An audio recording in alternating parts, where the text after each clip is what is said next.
House इन्हदाम के मामले पर आम आदमी पार्टी के रुकन असम्बली अमानतुल्लाह खान ने कहा कि दिल्ली हाई कोर्ट के डिवीज़न बेंच ने तमाम मुतासर अफराद को इनफरादी दरख्वास्तें दायर करने के लिए 3 दिन का वक्त दिया है। कहा इसलिए हमने अपनी इज्तिमाई दरख्वास्त वापस ले ली है। इस सिलसिले में उन्होंने मीडिया को तफसीलात बताई।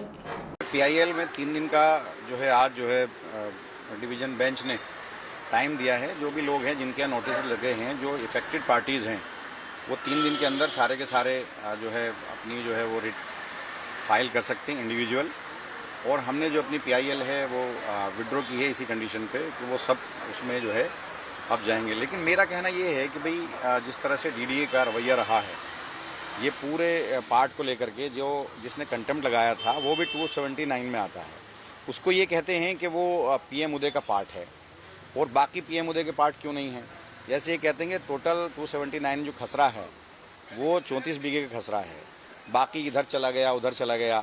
9 बीघे ऐसा है जो हैवी बिल्डअप एरिया है या उसके ऊपर ये इंक्रोचमेंट दिखाते हैं। अब उसमें से 5 बीघा कह रहे हैं कि ये PM उदय का पार्ट है, यानी कि अनऑथराइज का पार्ट है, और 4 बीघे अनऑथराइज का पार्ट नहीं है। वो क्यों नहीं है भाई? आपने उसको PM उदय से बाहर कैसे निकाल दिया, जबकि सबसे जहाँ से अनऑथराइज इलाका शुरू होता है ये इलाका वो है मुरादी रोड।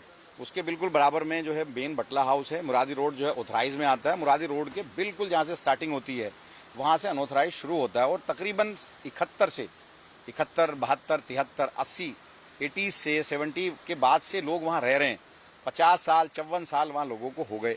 आपने अचानक उसको अनऑथराइज से अलग कर दिया, अचानक आपने PM उदय से अलग कर दिया।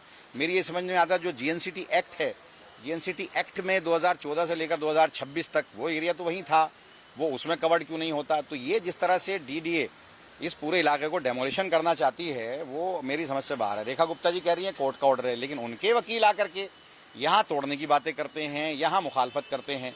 भाई अगर आप इनको नहीं उजाड़ना चाहते तो मेरी समझ में नहीं आता। भाई अगर जो PM उदय में आप ये खुद बताएं